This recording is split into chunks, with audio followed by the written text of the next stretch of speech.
You're listening to the Daily Sales Tips podcast, and I'm your host, Scott Ingram. Today's tip comes from David Henzel.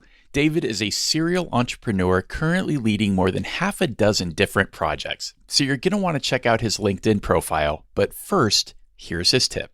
One thing that helps me a lot is being in the right mindset. Let me tell you a story. One day in yoga, my yoga teacher said something so profound that I almost fell out of downward facing dog. She claimed that every decision in life you either make out of love or out of fear. And I always knew this deep down inside of me, but I was not able to articulate that well.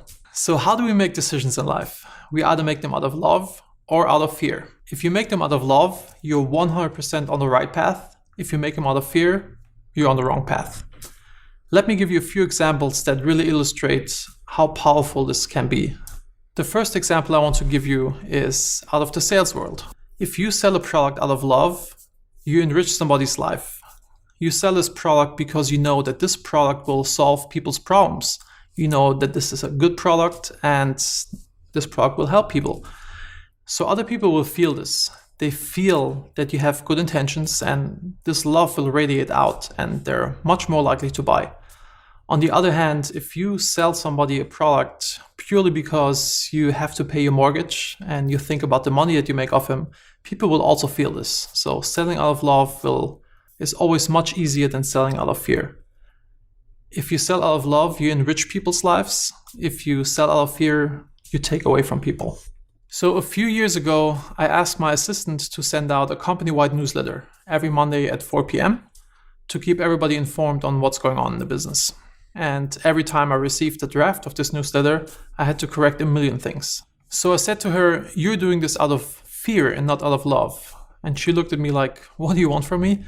So I explained, if you would write this newsletter out of love, you would make sure that you really understand everything that's going on, even though you're not super technical and we're a very technical business.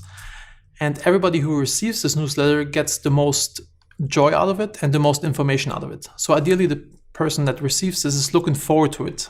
But you're doing this out of fear. You're only doing it because I told you so. You're doing it because David said at 4 p.m. this thing has to go out, and that's the sole reason why you're doing it. So you're operating out of fear. And after we had this conversation, I never had to correct a single newsletter again. This concept also helped me tremendously when people knocked on my door, which happened a lot at MaxCDN. I always gave them the answer to their questions out of fear because I didn't want to lose the trail of thought that I just had, and I want to get back into what I was doing. And this never really worked that well. Once I flipped my thinking, I gave much better advice and life just became a lot easier. It also helps me with the little things. It's kind of stupid, but it really works for me. So when I have to log into my email server, for example, and I get the two-step authentication where I get like a 6-digit password via text message, I always think I'm gonna forget it. And so my brain is filled with fear. And then I really forget this number. And when I flip my thinking, it works and I can retain the number. If I'm filled with fear, I suck. If I fill with love, everything's just flowing. Similar to talking here on camera. When I get filled with fear and I think like, how am I perceived? Does this suck? How do I sit? Etc. Then I get stuck. But if I think about the message that I'm giving you and that I want to help you and that this will make your life better, I can just flow and I can talk. The same thing with public speaking. I hate public speaking with a passion, but I also have stuff that I want to share with the world. And when I stand on stage and I think about how am I perceived, do people think I have a weird German accent? Do I stutter? Do they think like, how does this idiot look? Or whatever. I can't deliver a speech. But if my mind is full of love and I think about the message that I have and that this will improve people's lives, I can give a good presentation. So it's really crazy how this works. So do yourself a favor, make decisions out of love, not out of fear. Now, this is a big one. And I think a lot of you know this. You know the honey-do lists, like stuff that your wife wants you to do? I always did these things. In my case, it's home improvements. My wife always wants to do stuff around the house. Hey, could you put this together? Could you hang up this frame or whatever? And I hate this type of work. It's really the last thing I want to do. I prefer to do my taxes over this. I don't know what it is, but I really, really hate it. So every time my wife asks me to do something, I do it out of fear because I want to avoid conflict with her. And then when I do it, I hate the process. And the result is most likely very shitty because I'm not doing it with love, right? And then I have a fight with my wife afterwards, so nobody's winning. So being aware of the concept of love and fear, I still start out of fear because I still can't stand the work. But then I switch to love because I want to make my wife happy and I want to make my place nicer. And all of a sudden it flows. I enjoy the work, the results much better, and I don't fight with my wife.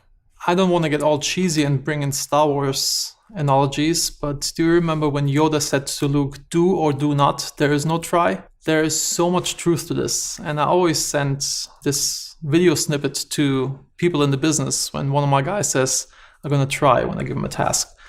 Because trying is the most inefficient way not to do something. Either you do something or you don't. Don't waste your time in the middle. And if you do stuff, you do them out of love. You go all in, you lean in, and you get it done. If you try, you tiptoe around it, you fear that you're going to fail. And if you think that, you're most likely going to fail. Whether you think you can do it or whether not, both times you're right. So how can you figure this out? How can you apply this in your own life? The thing that works best is your emotions. They're a really good barometer to tell you if you're in the red zone or if in the green zone. If you feel good about something, you're on the right path, you're filled with love. If you feel bad about something, something's not right and you need to adjust. So use this inner compass. It works really, really well. When you feel stuff's not right, just take a step back, reevaluate, and then lean in again. For more about David, just click over to DailySales.Tips/512. There, you'll also find a link to his passion project called Managing Happiness, which is a course that helps people figure out their A-game habits, their personal mission, vision, core values, and goals. It's worth checking out. Once you've done that, be sure to come back tomorrow for another great sales tip. Thanks for listening.